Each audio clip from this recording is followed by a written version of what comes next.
2026 में बैंकिंग और टैक्स के नियमों में कई महत्वपूर्ण बदलाव हो रहे हैं।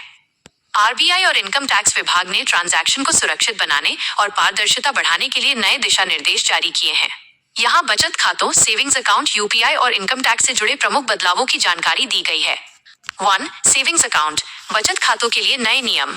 1 अप्रैल 2026 से आरबीआई ने basic savings bank deposit (BSBD) खातों यानी जीरो बैलेंस खातों के लिए नियमों को और भी उदार बना दिया है।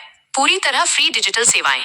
अब बैंकों को बीएसबीडी खाता धारकों को मोबाइल बैंकिंग और इंटरनेट बैंकिंग की सुविधा मुफ्त देनी होगी। चेकबुक और डेबिट कार्ड, खाता धारकों को कम से कम 25 मुफ्त चेक की पत्तियां और 1 मुफ्त डेबिट कार्ड देना अनिवार्य होगा। डिजिटल ट्रांजैक्शन की छूट, यूपीआई, एनईएफटी और इम्स के जरिए किए गए ट्रांजैक्शन को अब महीने की निकासी सीमा विड्रॉवल लिमिट में नहीं गिना जाएगा, यानी आप जितने चाहे उतने डिजिटल ट्रांजैक्शन कर सकेंगे। 2. यूपीआई, सुरक्षा और सीमा में बदलाव। आरबीआई ने डिजिटल पेमेंट को और सुरक्षित बनाने के लिए ऑथेंटिकेशन फ्रेमवर्क में बदलाव किए हैं। ओटीपी से आगे की सुरक्षा, अब केवल एसएमएस ओटीपी पर निर्भर रहने के बजाय bank biometrics, fingerprint, face ID या इन ऐप प्रॉम्प्ट का उपयोग कर सकेंगे। डायनामिक ऑथेंटिकेशन, 1 अप्रैल 2026 से हर डिजिटल पेमेंट में कम से कम एक डायनामिक फैक्टर होना चाहिए जो उसी विशेष ट्रांजैक्शन के लिए बना हो। ट्रांजैक्शन लिमिट, सामान्य तौर पर यूपीआई की दैनिक सीमा 1 लाख रुपए रहेगी, लेकिन टैक्स भुगतान, अस्पताल और शिक्षा शुल्क के लिए इसे बढ़ाकर 10 लाख रुपए तक किया जा सकता है। गलत पेमेंट से बचाव, अब यूपीआई ऐप्स को पेमेंट करने से पहले प्राप्तकर्ता, रिसीवर का वास्तविक नाम दिखाना अनिवार्य होगा ताकि गलत व्यक्ति को पैसे न जाएं। 3. इनकम टैक्स, बड़ा बदलाव, आईटी एक्ट 2025। 1 अप्रैल 2026 से नया इनकम टैक्स एक्ट 2025 लागू हो रहा है, जो 1961 के पुराने कानून की जगह लेगा। आईटीआर में यूपीआई का विवरण, अब आयकर रिटर्न आईटीआर भरते समय बड़े यूपीआई ट्रांजैक्शन का विवरण देना पड़ सकता है। सरकार अब डिजिटल ट्रांजैक्शन की निगरानी, मॉनिटरिंग बढ़ा रही है।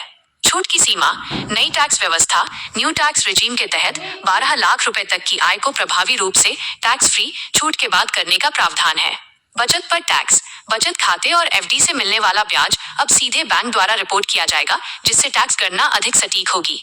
एचआरए नियम, अब मकान किराया भत्ता एचआरए क्लेम करने के लिए मकान मालिक का पैन और रेंट पेमेंट का पुख्ता सबूत देना अनिवार्य होगा।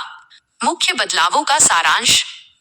विषय, मुख्य बदलाव, प्रभावी तिथि, बीएसबीडी खाता, मुफ्त डिजिटल बैंकिंग और चेकबुक, 1 अप्रैल 2026। यूपीआई सुरक्षा, बायोमेट्रिक और डायनेमिक वेरिफिकेशन, 1 अप्रैल 2026। टैक्स कानून, नया इनकम टैक्स एक्ट 2025 लागू, 1 अप्रैल 2026।